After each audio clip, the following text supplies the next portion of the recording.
Assalamualaikum warahmatullahi wabarakatuh. Welcome to NV40 for Environment for All of Us. Mari bersama menjadi agen perubahan lingkungan. Halo sahabat lingkungan semua, dimanapun dan kapanpun kalian berada. Apa kabar nih kalian? Semoga baik-baik aja ya. Mungkin saat ini kalian mengerjakan tugas kuliah, bersantai atau berangkat ke tempat nongkrong atau rekreasi mungkin. Tapi harus tetap mematuhi protokol kesehatan ya teman-teman semua karena saat ini masih dalam kondisi pandemi COVID-19. Dan semoga dengan dengerin aku dalam podcast ini semakin semangat ya teman-teman dalam aktivitas kalian. Oh ya, tahu nggak sih bahwasannya ada pepatah mengatakan tak kenal maka tak sayang. Betul nggak tuh? Oke, teman-teman, kenalin aku Muhammad Rizky Akbar Maulana dari mahasiswa Teknik Lingkungan Universitas Pembangunan Nasional Veteran Jawa Timur yang akan menemani kalian semua pada podcast kali ini. Mungkin jika kalian baru mengenal podcast ini, kalian berada di tempat yang tepat sekali, teman-teman. Karena bahwasannya Himpunan Mahasiswa Teknik Lingkungan Universitas Pembangunan Nasional Veteran Jawa Timur merilis sebuah podcast pertama yang diberi nama NV40. NV40 sendiri kepanjangan dari Environment 40, di mana podcast NV40 ini dibuat dari kolaborasi antara Departemen Riset dan Teknologi dan juga media informasi. Dan sesuai dengan nama podcast ini, selama 40 menit ke depan, aku akan menemani kalian semua dengan berbagi informasi menarik yang dikupas tuntas tentang lingkungan. Seperti itu. Oke, Sobat Lingkungan, penasaran nggak sih dalam pembahasan kali ini kita akan membahas tentang apa? Makanya tetap stay tune terus ya di NV40 karena aku akan menyajikan informasi yang menarik bagi kalian seputar lingkungan nih. Jadi kesempatan kali ini adalah edisi perdana podcast NV40. Pembahasan dalam podcast pertama kali ini kita akan membahas topik yang seru tentang perubahan iklim. Tahu nggak sih teman-teman bahwasannya perubahan iklim sendiri merupakan sebuah perubahan pola dan intensitas unsur iklim dalam periode waktu yang sangat lama. Bentuk perubahan berkaitan dengan perubahan kebiasaan cuaca atau perubahan persebaran kejadian cuaca. Penyebab utama terjadinya perubahan iklim sendiri yaitu pemanasan global. Dan untuk informasi seputar perubahan iklim, hari ini aku tidak akan berbicara sendirian nih, teman-teman. Aku juga bawa seseorang yang sangat memumpuni untuk memberikan informasi mengenai perubahan iklim kepada pendengar podcast NV40. Namanya ada Kak Arifah Handayani. Beliau merupakan dari Magister of Education Management UNJ dan juga Marine Science and Technology IPB. Kemudian riwayat lainnya juga beliau adalah trainer for youth leadership camp for climate crisis, kemudian program koordinator for climate reality Indonesia, juga PPCKS atau Principal Preparation Training, Master Trainer for LPPKS, kemudian ada Youth Trainer for Self Concept, Leadership and Communication Skill, dan Educator for Brain-Based Learning Worship. Dan langsung saja sudah terhubung bersama Kak Arifa. Halo Kak, selamat datang di podcast NV40. Selamat pagi, selamat hari Minggu. Hebat ya, hari Minggu harusnya jalan-jalan pada bikin podcast.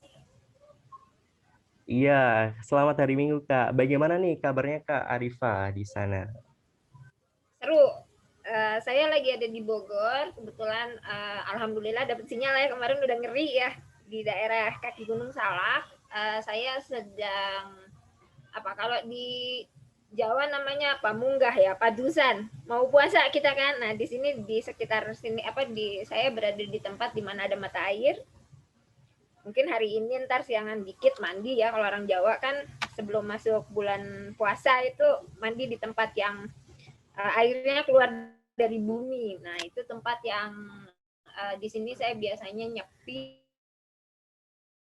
yang itu dengan semesta itu uh, seru gitu kan. Iya, ini juga mau bulan puasa juga ada kegiatan menggengan kalau di Jawa itu. Untuk Apa, Mas? menyambut bulan ada menggengan untuk menyambut bulan Ramadan. Hmm. Seperti itu. Oke, jadi Kak Arifa, Hmm. sebenarnya Kak Arifa kita akan membahas topik tentang perubahan iklim nih Kak Arifa. Ya, Jadi menurut Kak Arifa sendiri, apa sih perubahan iklim sendiri kalau menurut Arifa? aku udah dikasih akses ya untuk share screen supaya lebih jelas tentang perubahan iklim. Saya pengen teman-teman melihat slide saya.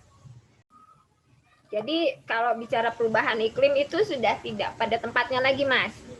Karena kita sudah tidak menggunakan diksi perubahan iklim. Kita sudah menggunakan diksi krisis iklim. Karena kalau cuma perubahan iklim, orang tidak punya apa ya namanya, tidak punya alert ya, tidak punya hazard gitu kayak oh cuma perubahan iklim gitu. Tapi kalau sekarang kita bahasanya sudah krisis iklim gitu. Karena krisis iklim ini yang terakhir ya, hasil dari krisis iklim mungkin teman-teman dari UPN lihat ada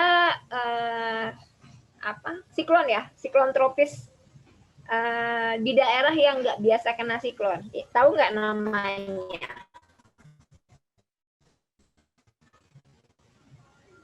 Izin menjawab, Bu. Namanya Yang mungkin Syahrul boleh. ya La Nina ya, Bu ya, di daerah Nusa Oh, Tenggara kemarin. La Nina itu masih sesuatu yang setiap sekian tahun sekali terjadi. Kalau orang lingkungan pasti tahu La Nina. La Nina itu yang 1 tahun hujan. Kalau di daerah tropis itu terjadi. Tapi ini siklon ini dikasih nama siklon Seroja yang kemarin itu. Nah, siklon Seroja itu sebelumnya ada siklon Cempaka sekitar akhir 2020.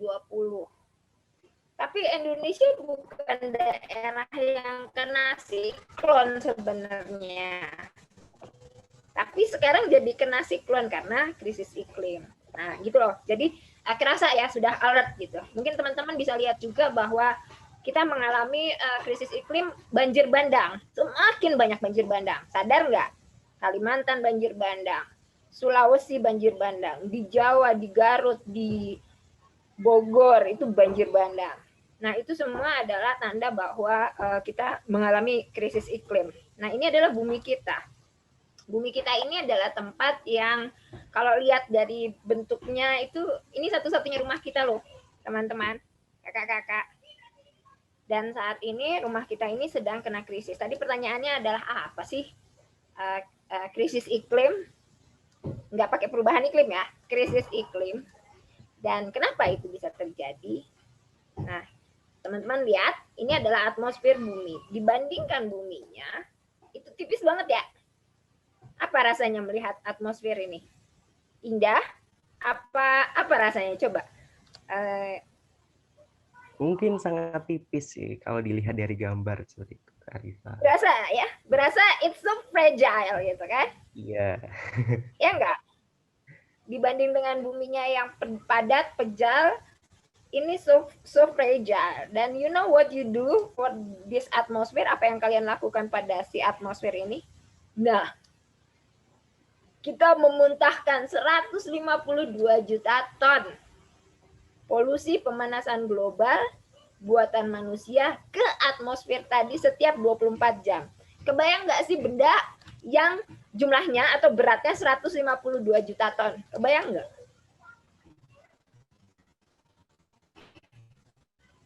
Nggak kebayang kan, kapas 152 juta ton deh, kebayang nggak gitu. Kalau besi atau tank baja 152 juta ton mungkin bisa dihitung berapa biji gitu kan. Tapi ini adalah gas CO ya. Itu a lot ya, itu banyak gitu kan. Nah, sebenarnya kalau tadi bilang perubahan iklim dan global warming. Perubahan iklim itu semua kalau ngomong perubahan iklim asalnya karena global warming. Tapi kalau krisis iklim itu tadi yang 152 juta ton itu tidak masalah karena itu adalah proses alamiah bahwa sinar matahari masuk ke bumi, ditangkap sama atmosfer, gitu kan, ditangkap atmosfer, terus sebagian dipantulkan, sebagian lagi disimpan untuk panasnya bumi. Kalau nggak ada penyimpanan pemanasan global, kita semua kedinginan gitu kan. Tapi Karena tadi si 152 juta ton gas itu, panas yang harusnya keluar nggak bisa, makanya dibilang gas itu gas rumah kaca karena dia menangkap panas, akhirnya bumi makin panas kayak gitu Mas. Dan ini adalah sumber dari si gas-gas rumah kaca tadi ya. Kalau bicara tentang sebab, kurang lebih sebabnya seperti itu. Oke, Atau jadi mungkin ada penjelasan. pertanyaan kali ya. Oke, itu Baru sebab penjelasan ya. singkat dari Kak Arifa tentang krisis iklim seperti itu. Oh iya Kak Arifa, Penyebab. ngomong-ngomong, iya, penyebab krisis iklim. Ya. Jadi Kak Arifa ini ada beberapa pertanyaan dari mahasiswa teknik lingkungan tentang topik kali ini Kak Arifa. Jadi apa sih untuk pertanyaan yang pertama itu dilihat dari aspek lingkungan, adanya perubahan iklim tentu akan mengganggu lingkungan sekitar seperti itu. Bagaimana sih sikap Indonesia dalam menanggapi perubahan iklim dan aksi apa saja yang sudah dilakukan Indonesia menurut Kak Arifa? Sebelum kita ngomong solusi, ya kita lihat efeknya dulu ya, teman-teman ya. Oh ya, oke Kak Arifa. Efek dari perubahan iklim tadi, krisis iklim ya. Nah, ini bisa dilihat, ini data tahun 2020, jadi sampai 2009. Bumi semakin panas. Dan yang terpanas adalah 5 tahun terakhir. Otomatis ya. Nah, kemudian kalau di Indonesia, temperatur kita sudah naik di atas 1, sekian derajat. Dan kalau kita bicara tentang temperatur, ketika temperatur naik sudah bikin masalah kan? Itu baru temperaturnya naik ya. Ini baru masalah. Siapa sih yang nggak ngerasa, apalagi kalian tinggal di Surabaya? Rasanya apa, nggak kayak di dalam Rasanya panas sekali di dalam di kondisi di dandang Surabaya itu. sekarang ya. Betul, Ya, kondisinya saya ke panas sekali Surabaya baru Surabaya. 2 kali dan luar biasa gitu kan. Surabaya dan Semarang itu adalah kota yang menurut saya kalau nah panasnya sendiri sudah menyiksa manusia ya. Kalau lihat dari sini. Nah, tapi di Indonesia selain menyebabkan rasanya panas yang seperti hidup di dalam oven apa hidup di dalam dandang itu, ternyata terjadi longer dry season atau musim panas yang lebih lama. Terus musim hujannya sebentar, tapi mematikan gitu kan. Kerasa ya. Kalau La Nina tadi, nah ada 2 ya. La Nina tadi bicara komentar Kang Syahrul ini, ada 2 La Nina itu pasangannya sama El Nino. El Nino itu kondisi di mana kita lagi kebagian apa sih, salah satu kayak siklon tropis, apa itu kaitannya dengan pergantian angin yang dibawa, awan yang dibawa angin atau suhu yang dibawa angin di atmosfer. Saya harus buka teori ini lagi oceanografi fisik ya, tapi saya nggak hafal banget. Tapi yang jelas menyebabkan 2 El Nino, di mana yang dibawa tuh awan panas, nggak ada hujannya. Nah, tapi kalau La Nina dia bawa awan yang hujan melulu. Nah, tahun ini kabarnya masuk La Nina. Ini terjadi di mana-mana ya, tadi banjir di mana-mana. Tahun ini aja deh, dari 2021. Kalau saya katakan 2020 itu kita mengalami kita mengalami brutally end. Di 2020 banyak yang meninggal kena COVID apa segala macam, tapi 2021 ternyata brutally started. 2021 bulan Januari aja udah berapa banjir, udah ada tanah longsor, udah ada yang kemudian itu membuat kita hidup jadi semakin susah. Pertanyaannya, Indonesia Indonesia akan mengalami kalau kondisi meningkat, kita alami jangan lupa salah satu yang ngeri dari perubahan iklim atau krisis iklim adalah mencair kutub. Ketika kutub mencair, yang paling ngeri adalah Indonesia karena kita terdiri dari kepulauan. Dan menurut data, 2000 dari pulau kita akan tenggelam. Kalau dibiarkan di suhu tadi 2060, di tahun 2060 kalau kondisi sekarang tidak ada perubahan ya. Ketika udah menginjak 2,2 tadi kan ada data, terus nanti sampai di 3,7 itu prosesnya pelan-pelan pulau-pulau kita tenggelam. Itu krisis yang teman-teman hadapi gitu ya. Kalau saya jadi kalian, saya menikah punya anak ngeri. Nah, ini tolong dilihat, ini adalah harga dari karbon tadi ya. Terjadi ya, semua terjadi. Teman-teman sudah mengalami, bisa kita lakukan. Gitu kan pertanyaannya begitu ya. Di pemerintah Indonesia sendiri, harusnya yang bisa kita lakukan adalah nomor satu, mulai dengan tadi sebelum ke sini mulai dengan membuat kebijakan yang bisa mengurangi emisi.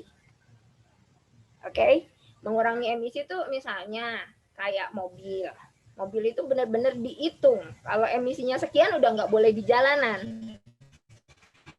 Tapi coba kita ke Pantura, Surabaya Pantura kan, truk yang asapnya gila nih, begitu kita di belakangnya naik motor mau mati rasanya, itu masih boleh jalan loh di Indonesia. Ya nggak? Ya apa iya? Iya, iya Kak Arifa, betul sekali. Apa yang bisa kita lakukan? Kalau saya bilangnya begini.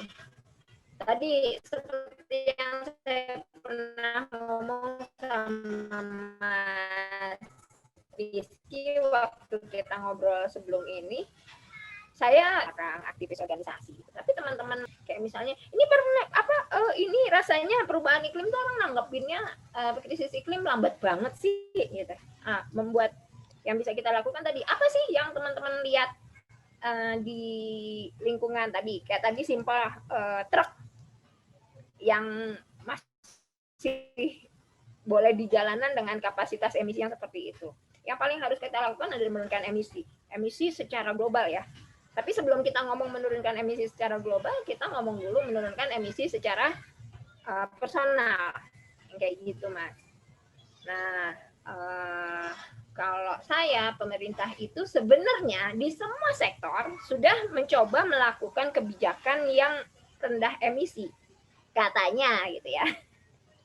Katanya, tapi monggo silakan dilihat datanya. Kalau kebijakan yang rendah emisi itu seperti apa yang di Indonesia, itu mungkin teman-teman bisa lihat sendiri. Saya mending nggak bergibah ya tentang pemerintah, nanti undang aja orang pemerintah deh ngomongin tentang apa yang sudah mereka lakukan. Tapi kalau dari sisi kami, Climate Reality Indonesia, kita belum cerita ya tentang Climate Reality Indonesia. Climate Reality Indonesia itu organisasi global mendunia, bukan mendunia. Memang organisasi ini munculnya di Amerika Serikat ketika ada Al Gore mulai ada inconvenient. Kalau teman-teman tahu Al Gore nggak? Nih Al Gore. Nah, ini adalah Al Gore. Jadi instead of ngomongin Indonesia Mas ya, saya mau cerita tentang people power di dunia, gitu kan. Kalau ngomongin Indonesia nanti saya jadi jadi bergibah gitu ya. Saya tidak mau bergibah, tapi saya mau teman-teman di UPN pendengar podcastnya ini, saya sampai nggak hafal itu nama podcastnya apa saking panjangnya gitu kan. Tapi yang mau kita lakukan adalah mengencourage semua orang mulai melakukan most important thing kali ini di sisa gas buang ya. Dari mana aja sih emisi kita gitu kan, dicari dulu. Ada tuh kalkulator karbon. Nanti saya kasih link kalkulator karbon. Nanti bisa dihitung kalau kita tetap hidup sesuai dengan gaya hidup kita kali ini seperti sekarang, kita akan butuh berapa bumi gitu kan, yang gitu-gitu. Nah, si Al Gore ini dia meng-arrange seluruh dunia untuk bersuara tentang krisis iklim. Kalau dulu kita cukup memainstream perubahan iklim, krisis iklim. Kalau sekarang enggak. Jadi kita mau melakukan aksi nyata apa? Dan itu di semua lini. Dan Climate Reality Indonesia itu membernya dari anak-anak usia 17 tahun, bukan anak yang enggak anak-anak ya, pemuda lah kalau 17 tahun tuh, pemuda 17 tahun sampai yang saya tahu di Indonesia ada yang umurnya udah mau 80, 75-an. Kalau di luar negeri yang lebih tua dari itu juga banyak. Kayak gitu, Mas. Jadi apa yang bisa kita lakukan nanti mungkin dari situ, ketika sudah mulai ngobrol tentang emisi, ayo kita mau menurunkan emisi dari sisi mana nih? Apakah kita mau mengguncang kebijakan policy? Apakah kita mau menjadi, kalau saya pribadi, nah ini balik ke saya, apa yang bisa saya lakukan? Saya seorang ibu, Mas, anak saya 4. Ya, anak saya 4. Satu hal yang saya lakukan adalah saya tidak mau nanti 2060 ketika anak saya usia 60, nah dia punya cucu kan, anak saya punya cucu berarti itu cicit saya gitu, dia nanya sama saya, oh bumi jadi kayak gini, nenek nggak ngapa-ngapain gitu kan. Nah saya nggak mau jadi sebuah pertanyaan itu terjadi pada saya ya. Nah jadi saya mau ketika nanti ditanya sama anak cucu saya bisa menjawab I try to do something. Dan saya pengen itu dari sisi saya, tapi orang banyak bisa melakukan banyak hal secara berkelompok maupun pribadi. Gitu, Mas. Kayak kepanjangan ya saya jawab pertanyaannya, tapi kalau solusi yang bisa dilakukan sama pemerintah mengganti energi, itu nanti mungkin ada di NDC ya bahasannya ya, nggak salah ya. So, berikutnya pertanyaannya apa? Pertanyaan selanjutnya itu bagaimana di Climate Reality, bagaimana sih aksi-aksi untuk menanggapi perubahan iklim itu sendiri, Kak? Seperti itu. Yang bahan bakar itu, coba kita ngambil tadi yang solusi green energy ya. Kayaknya ada yang kelompat deh, Mas. Kita belum bahas green energy soalnya. Ya, tadi kan dengan harapan emisi itu dari green energy, kita berharap kita bisa punya green energy ya. Nah, green energy itu berarti semua yang berbahan bakar fosil, kayak truk, yang tadi saya omong, motor, itu dirubah jadi listrik. Cuma kendalanya, ternyata pembangkit listriknya Indonesia masih fosil fuel semua. Coba cek dari ujung barat Indonesia sampai ujung timur Indonesia. Pembangkit tenaga listrik yang sudah green energy, yang pakai uap, yang pakai panas bumi, yang pakai itu seberapa? Berapa persen? Dan kontribusi kalian mahasiswa, saya nggak akan kasih data sama mahasiswa, kalian cari data. Gitu kan? Karena riset itu memang bagiannya mahasiswa gitu. Coba dicek. Ada berapa pembangkit listrik di Indonesia, berapa kontribusinya, dan berapa yang masih menggunakan fossil fuel. Kayak gitu. Nah, dari situ yang saya pengen cerita adalah keluhan dari para sopir taksi. Pak, kok Bapak masih pakai taksi bensin? Wah, Mbak, kalau pakai taksi listrik, Mbak, kita cuma dapat 60 kilo. 60 kilo itu habis itu ngecasnya lagi susah gitu kan. Padahal sepemahaman saya, kita nyebut merek boleh nggak sih? Salah satu taksi ya Bluebird gitu ya. Dia sudah punya armada sekian armada yang menggunakan listrik. Tapi kenyataannya pembangkit listriknya yang untuk ngecas belum ada, belum seanggon-gon gitu loh, belum ada di mana-mana, apa istilah seanggon-gon.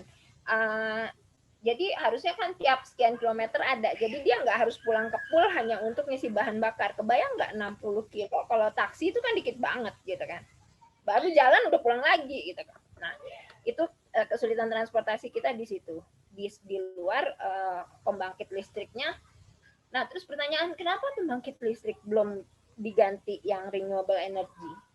Rupanya investor itu masih merasa fossil fuel itu menguntungkan, sementara renewable energy kayak apa tuh namanya, kayak solar panel, turbin, itu tuh dari segi ekonomi belum menguntungkan. Mereka nggak lihat investasi lingkungan jangka panjangnya gitu. Jadi ketika, lembaga listrik negara itu masih pengen untung, susah kan membuat mereka ganti renewable energy, karena itu bukan proses mencari untung, udah proses investasi gitu. Untungnya nanti belakangan. Dan saya sendiri sebagai seorang pribadi, ternyata belum mampu untuk bisa punya solar panel. Nggak murah gitu. Menengah ke bawah itu belum punya kemampuan finansial cukup untuk punya solar panel, dan belum ada lembaga yang mau melakukan apa jenenge, kredit, pengkreditan. Jadi misalnya saya beli solar panel kredit, terus nanti pembayarannya kan, kalau solar panel otomatis kita nggak bayar listrik ya nggak sih. Nah nanti itu pembayarannya bisa sebanyak bayaran listrik tiap bulan gitu kan.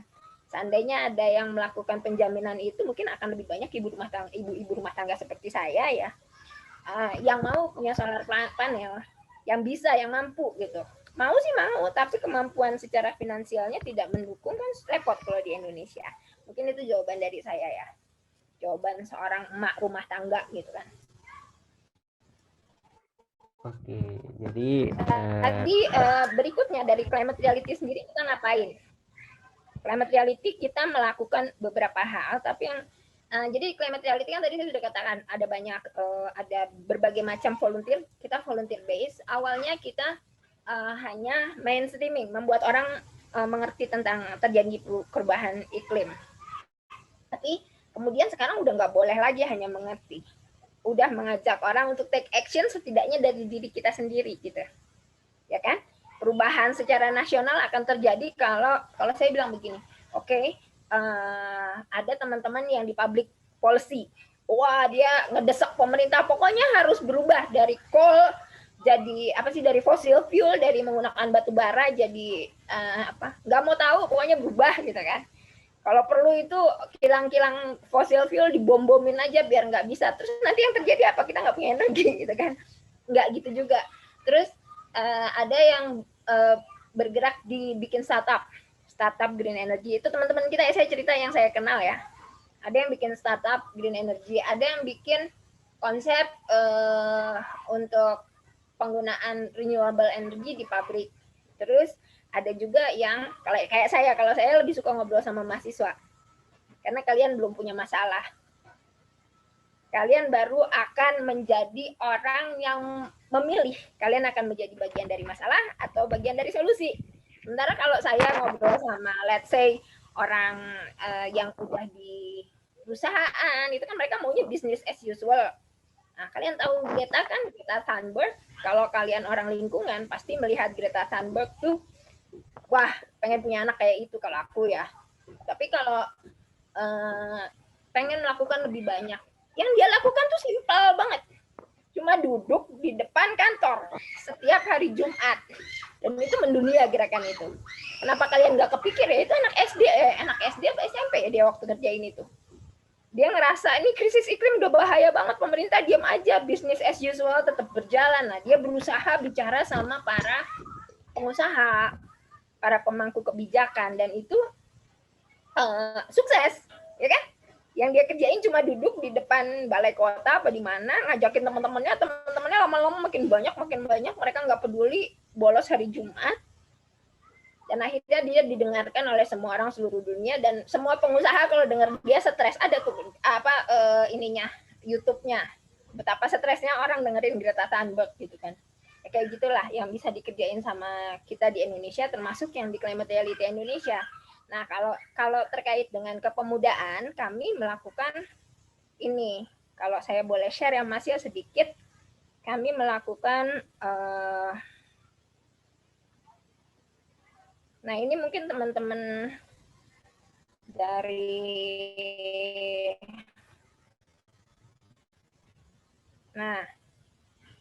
wah ini anak-anaknya sekarang udah udah pada dewasa-dewasa ini, udah hampir 30 anak-anaknya. Ini dulu anak-anak kami. Mereka melakukan sekarang mereka membuat namanya Youth Leadership Camp for Climate Crisis, anak-anak kita. Mereka ngumpulin teman-teman mahasiswa, teman-teman anak SMA gitu ya. Kalau anak SMP ke bawah kasihan Mas, kita ajak ngobrol. Masih belum. Mereka bisa, ini pemerintah tahu. Jadi mereka jadi stres, jadi paranoid gitu. Jadi lebih baik mereka diinspirasi untuk jadi anak yang cinta lingkungan kayak gitu. Nah, ini yang mungkin bisa kita kerjain bareng adalah membuat Youth Leadership Camp for Climate Crisis di UPN gitu loh. Kumpulin aja 50 orang, nanti saya coba ajukan ke, kalau online kan seru-seru aja ya, kita mau bikin kapan aja gitu. Kumpulin 50 orang, kita bikin acara kayak gini. Kalau ada ini IG-nya dilihat di YLCCC, kita bisa bikin. Nanti dari 50 orang itu kita bikin jadi 10 kelompok. Nah, ini konsepnya yang kita bikin di LCCC, ada creativity, critical thinking, communication, sama collaboration. Pengennya sih offline ya. Kalau nanti sudah boleh kumpul-kumpul, kita bikin di Surabaya. Saya pernah bikin 12 jam training ini climate change solution ya. Saya pernah bikin, saya acak-acak otaknya anak-anak muda gitu ya. Saya bikin merasa sangat berdosa kalau tidak ngapa-ngapain gitu. Nah, kayak gitu. Ini yang kita kerjain. Nah, buat saya, kalau teman-teman memang punya ketertarikan, mulailah bicara. Setidaknya dari nah, yang dilakukan climate reality adalah merubah orang, meracuni orang, menulari virus bahwa halo, kalau kita gini terus nanti anak kita nggak bisa punya anak cucu loh, gitu. Nggak bisa hidup lagi di bumi. Jadi kita mencoba mengengage semua kalangan gitu ya, dan ini caranya. Kayak gitu kurang lebih kalau untuk pemuda. Mungkin dari Kang Syahrul ya bisa bercerita. Kalau di UPN teman-teman udah ngapain aja ya gitu. Baik Bu, baik Kak. Saya ingin bercerita tentang aktivitas maupun kegiatan yang telah dilakukan oleh mahasiswa teknik lingkungan di UPN itu sendiri. Jadi berhubung karena kondisi pandemi juga, saya sendiri sebagai mahasiswa semester 4, kami itu telah melaksanakan yang berupa kegiatan-kegiatan seperti kampanye, diskusi bersama, dan lain sebagainya. Kegiatan terakhir yang berhubungan dengan iklim yang telah kami lakukan itu ada FGD, Kak. Pelaksanaan forum diskusi yang bertujuan untuk memberikan kesadaran sebagai fondasi awal suatu aksi nyata setiap pribadi mahasiswa sehingga paham akan apa yang bisa dilakukannya di lingkungan hidupnya maupun di tempat tinggalnya masing-masing.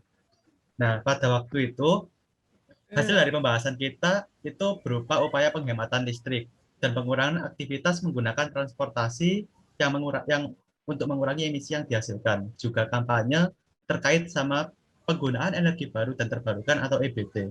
Nah, mengapa sih kami mulai dari energi listrik waktu itu? Karena kami sadar bahwa nggak bisa dipungkiri juga lebih dari 50% emisi nasional itu emisi yang berasal dari pembangkit listrik batu bara. Itu ya, fakta, kan? itu kenyataannya. Nah, Ya. Saudari kan Nah, ya selain itu juga penggunaan alat transportasi di kota-kota besar, di mana kita ketahui sendiri juga bahwa penduduk terbesar itu di Jawa, terpusat di Jawa, sehingga penyumbang alat transportasi itu pun juga menjadi skala nasional selain dari pembangkit listrik tadi dan industri. Kemudian solusi dari kami sendiri sebagai mahasiswa yang bisa kami lakukan adalah yang pertama mulai dari diri sendiri, mulai untuk melakukan upaya-upaya penghematan listrik, kampanye akan hal-hal yang bisa dilakukan secara nyata juga. Nah, selain itu kita juga selalu follow up tentang suatu startup yang berupaya menyediakan fasilitas untuk pembangunan energi terbarukan. Seperti contohnya ada salah satu perusahaan startup seperti Baran Energi yang mereka memfasilitasi buat penduduk-penduduk Indonesia yang ingin memasang solar panel sebagai investasi jangka panjang. Nah, seperti itu kan tidak semua masyarakat tahu. Nah, tugas kami di sini adalah selalu memfollow up apa saja sih upaya-upaya atau inovasi yang telah dilakukan supaya nantinya masyarakat itu tahu dan mulai tertarik tentang energi baru dan terbarukan itu sendiri. Nah, selain itu juga pernah ikut webinar, kami sering mengikuti webinar, sering sharing juga tentang webinar.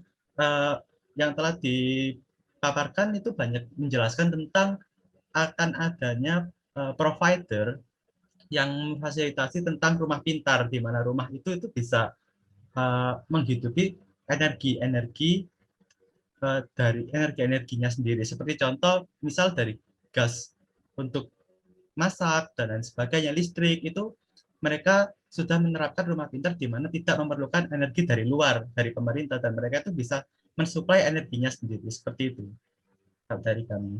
Jadi lebih ke arah sosialisasi maupun kampanye dari mahasiswa antar mahasiswa. Seperti itu, Bu.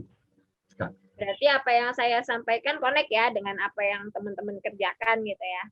Daripada kita berdua Ya, marah-marah gitu kan, nggak akan ngasih solusi, kita mulai dari diri sendiri. Mungkin satu lagi kali ya, aku udah di kode nih Kang. Teman-teman, yang terakhir yang mau aku sharing, kampanyenya Climate Reality yang terakhir, itu ada namanya, kami menjemput Climate Smart Home Movement.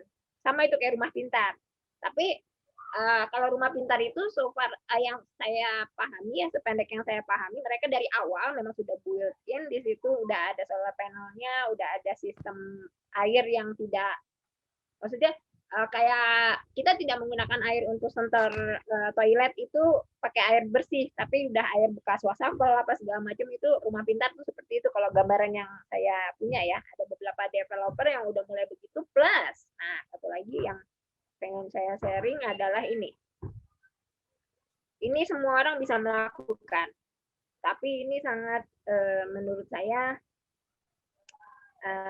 kita butuh perubahan seperti yang ada di sini. Kami menyebutnya Climate Smart Home Movement. Jadi ada 4 poinnya di rumah kita. Walaupun rumah kita masih belum rumah smart.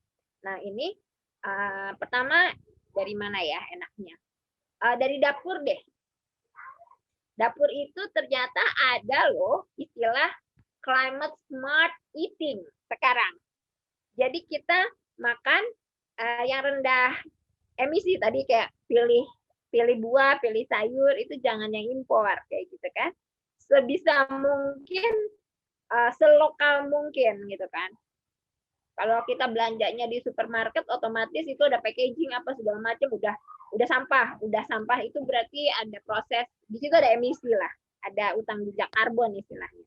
Nah, kemudian resepnya, ternyata resepnya kayak teman-teman tahu dong, gas metana yang dihasilkan oleh peternakan sapi itu tinggi, dan itu gas buah lebih tinggi daripada CO2 ininya efeknya. Dan itu buat teman-teman yang masih makan makanan berbasis hewan gitu ya, nggak apa-apa, namanya lagi masa pertumbuhan, makan berbasis hewan, tapi setidaknya jangan hari ini ayam, besoknya sapi gitu kan, jangan terus-terusan makan hasil peternakan. Itu namanya climate smart eating. Nah, climate smart cooking juga sudah mulai. Antara masak tumis kangkung dengan rendang itu jelas emisinya lebih gede masak rendang gitu kan. Gak apa-apa lah setahun sekali atau 2 kali ya asal lebaran, tapi kalau jangan tiap minggu masak rendang misalnya. Itu bisa cerita sama mamahnya masak yang masaknya yang 5 menit jadi aja, jangan yang jam-jaman gitu kan. Senang mamahnya pasti. Nah, terus food waste. Sadar nggak teman-teman bahwa makan tidak dihabiskan itu ternyata juga tidak sadar itu juga jahat sama iklim ya kan. Low carbon diet tadi udah saya sampaikan, local resip udah, terus urban farming. Saya pernah ditantang loh sama teman saya, dan saya sampai detik ini belum berhasil gitu. Kita nih mau sehebat apapun pencapaian kita di karir, menghasilkan uang sebanyak apapun, itu nggak ada gunanya kalau nggak ada gunanya mereka kan panggil aku gitu ya, nggak ada gunanya kalau kita tidak berhasil menanam makanan sendiri. Wih, nabok itu, saya kan anak IPB ya, walaupun saya kelautan, tapi menanam makanan sendiri itu bangga loh ternyata gitu. Dan saya mencoba menanam masih berantem sama tikus, tapi asal saya tanam keluar daunnya dimakan tikus. Nah, kemudian home waste management itu juga penting. Apakah kita sudah mengurangi sampah atau kita masih membanjiri? Itu juga kalau tadi saya saya mencoba hanya bicara tentang emisi karena waktunya nggak dikasih 2 jam ya, cuma 40 menit ini pun udah habis. Nah, yang berikutnya adalah tadi resource efisiensi. Resource efisiensi itu bukan cuma sekedar hemat energi ya, Mas ya, tapi juga kayak gini. Ketika kita belanja bisa lokal di pasar itu jauh lebih baik daripada kita belanja online atau ke supermarket. Belanja online kan tetap ada utang emisinya, gitu kan? Kayak gitu. Kurang lebih itu yang bisa kita lakukan dari rumah. Tadi yang untuk mahasiswa sudah saya share ya. Kayaknya pertanyaan udah habis ya, Mas ya? Iya, Kak. Jadi untuk yang terakhir nih, pertanyaan yang terakhir, Kak. Untuk kedepannya, harapan dari Climate Reality itu terhadap kondisi di Indonesia dalam mengatasi perubahan iklim itu seperti apa sih, Kak? Kalau boleh tahu. Ya, kalau kami sih dari program yang kami buat, dari strategi yang kami buat, kami berusaha untuk kalau Indonesia, ini statement terakhir ya, kalau Indonesia sampai di sini kita tidak melakukan giant strike. Climate Reality Indonesia giant strike itu masuk ke kebijakan gitu ya, masuk ke DPR, mengoptimalkan koneksi kami yang di pemerintahan untuk mulai kritis terhadap kebijakan. Itu yang pertama. Itu giant strike ya saya mengatakannya. Tapi selama ini kami melakukan yang saya bilang small steps. Tapi kalau saya pribadi, karena saya berangkat dari ibu rumah tangga, saya bukan pejabat publik dan saya adalah seorang guru yang pernah ngajar di sekolah dan ngajar guru juga yang tadi. Maka yang saya lakukan adalah saya tidak mampu melakukan giant strike, saya tidak mampu